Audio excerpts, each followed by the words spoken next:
And a good hello to you, and thank you for joining us here at Coolest Life. My name is Tony, and I'm here to take you through exactly what the caption says. I'm here to convince you to buy an EV. No, no. All I'm trying to do is appeal to your number side of your mind, which would be your left side, no, right side of your brain. Um, to appeal to that, to see if buying an EV makes sense for you, because I want to give you some of the pros and cons. I just recently bought an EV, and I want to take you through some of the reasoning behind it and what I found out afterwards, which after I ran the numbers that I'm going to show you, it just might mean you might need to have your second car be an EV, or maybe even your first car, and get reasons for that. Because these newer EVs have got the 300-mile range that you're looking for.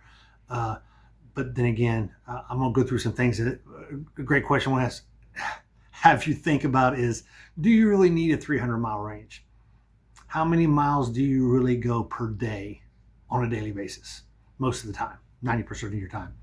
Do you really go 300 miles in a day? I know I don't. I don't come even close to that. I barely go 50. But anyway, I'm going to get into that a little here in just a minute and take you through some of these numbers. So come on with us, because you just entered the Coolest Life EV edition.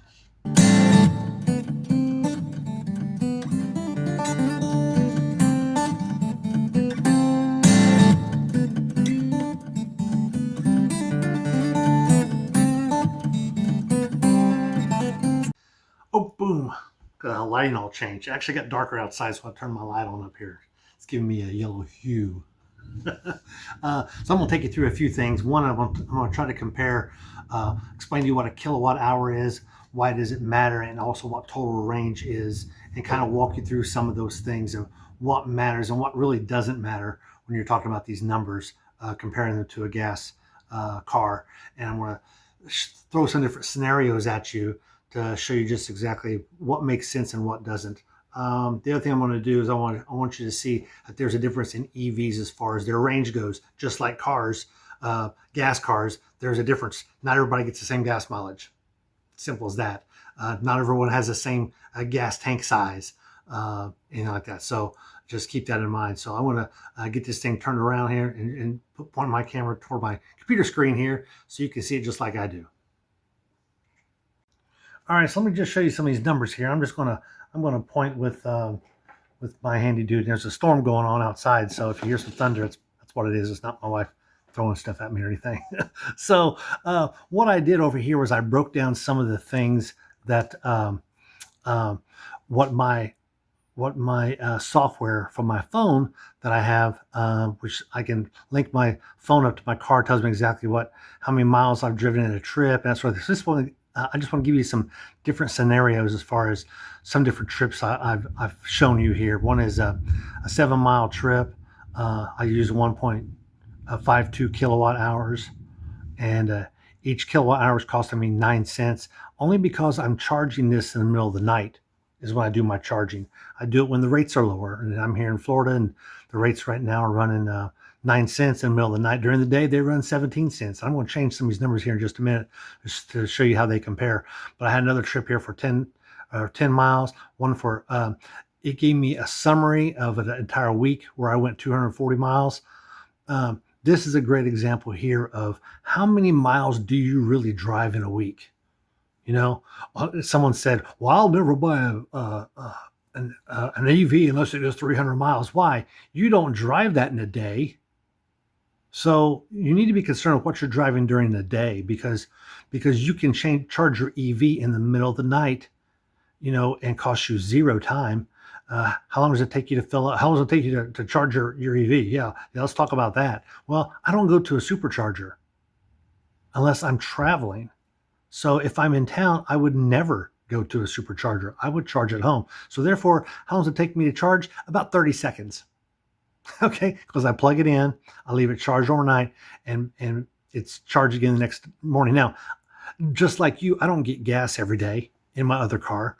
I also don't charge every day because I don't need to. I don't see a need for that. I charge about every 5 days because this is all the mileage that I'm doing. It's 240 in a week. And what is that costing me? Well, it's costing me 47 kilowatt hours, which is at 9 cents per kilowatt hour, my total trip of this is costing me $4.23. And what's my cost if I were to drive 100 miles? $1.75. Okay, so down here we're looking. I know some of you already looked ahead, and you're looking over here too, but stay with me here. My car, my Honda HR-V, I can get 34 miles per gallon in it on a good day. Right now, the going rate for gas is about 350, and it fluctuates like crazy daily, as you know. I think right now, last time I checked, it was 394 today. 350 was 2 days ago. So my cost, even at 350, was $10.29 per 100 miles. Okay, so therefore it's going to cost me $30 to $40 to fill up my tank. Right now, this miles per gallon. If I were to have a car that got 100 miles per gallon at a cost of $3.50, it would still cost me $3.50 per 100 miles, which is still double what I'm paying up here. You follow me?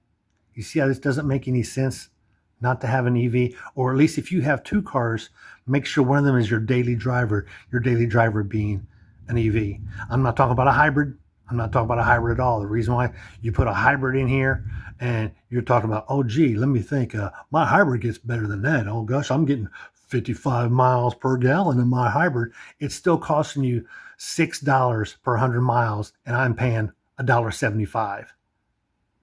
Okay, so right there, it makes 0 sense for you to do that. Well, then what's to say, well, what if I'm in a higher cost area and it costs me 23 cents per kilowatt hour?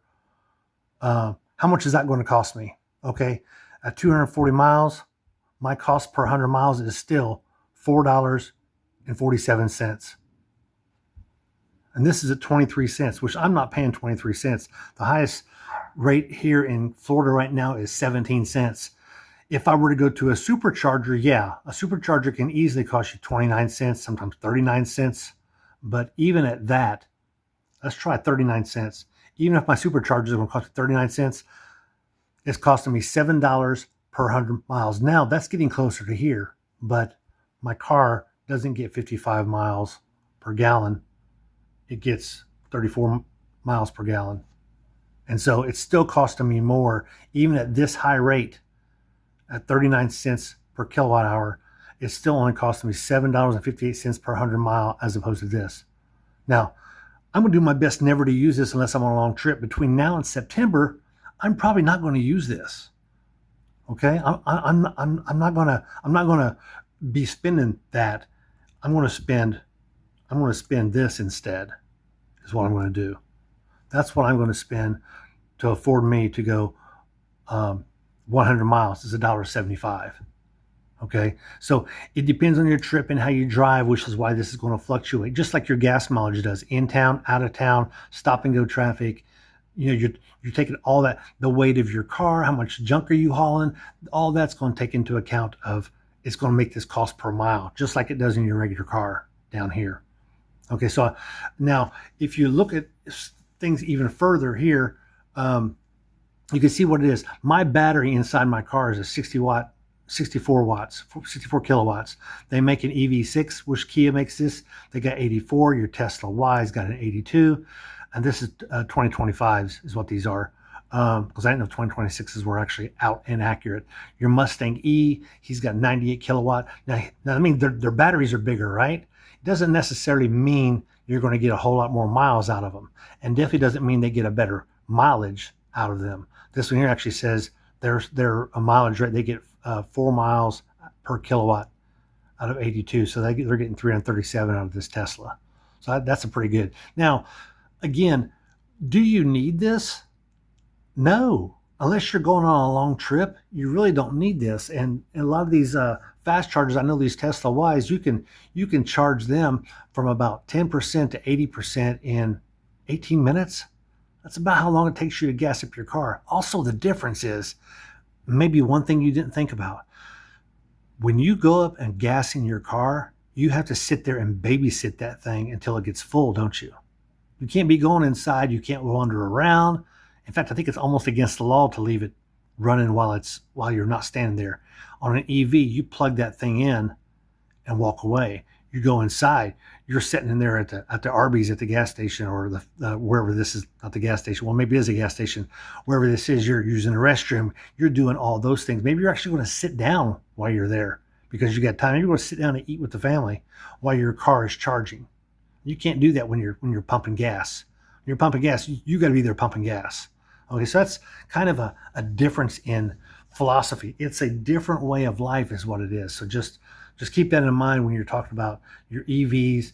How long does it take to gas up? Well, 30 seconds. How long does it take you to gas up? Oh, it takes me about 6 minutes when I'm standing there at the pump, making sure especially if you're at Sam's, where you know how Sam's are. Sometimes you got to run your membership card first, and then you got to type that in, and then you got to put your card in. Oh, it's got to be a debit card. You got to type your debit card number in. It's so much easier in these EVs. They take swipe and pay and the whole works. Basically, you just hold your card up to it is all they do. And so you're going up to the pump, you plugging it in, scan your card, walk away. That's all there is to it. And mine actually locks, so you can't actually unplug it by yourself. You have to hit the release and unlock the car. So if I were to plug mine into the front of my car and lock my car doors, no one can get in my car or unplug my car. So that's definitely one of the things that I know Kia has, more than likely Tesla, and the Mustangs do the same thing. So those are definitely some things to consider. So now I guess you can see what I'm talking about and how excited I am about this new adventure in EV. And I wish I don't know if I wish I would have done it when we were RVing. I could have, probably should have, especially since my all-wheel drive, I had to flat tow it anyway. I couldn't flat tow it, I should say. I had to put it up on all four wheels off on a trailer. I could have done the same thing with this Nero that I've got right now. I could have put it up on a trailer and done all my running around. And a great thing about that is when you go to RV parks, it doesn't cost you anything for power. So it would have cost me zero for transportation. So that would have been a real good thing. It makes me confused as to why more people in RVs are not pulling Teslas or EVs behind their rig. But to each his, I think next time if we ever go back on the road, we're definitely going to do that. But something to consider. Now I will say this: if you have a home or someplace where you can plug in, where you have access to an outlet, it totally makes sense. If you are in an apartment complex where you've got no place to plug in overnight, so you're going to have to use superchargers, I wouldn't recommend getting an EV.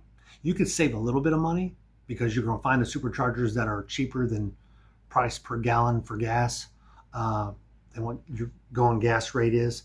But still, I don't know if I would do that just because of the pain in the butt it would take to charge it every 5 days that you're doing it. Because again, you'd have to sit there at the gas station. It depends on mine. If I'm going to charge from 10% to 80%, it's going to take my vehicle about 40 minutes. So that's a little while. That's you're going to stop and stretch your legs and walk around the building and get something to eat. You're going to try to plan around a lunchtime.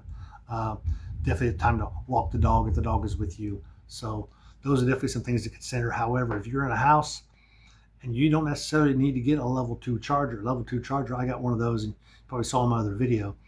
You only need a level 1 because if you're charging every day. So you just plug it in at night, let it charge for 9 hours, and you're going to get 3 kilowatts per hour that you charge.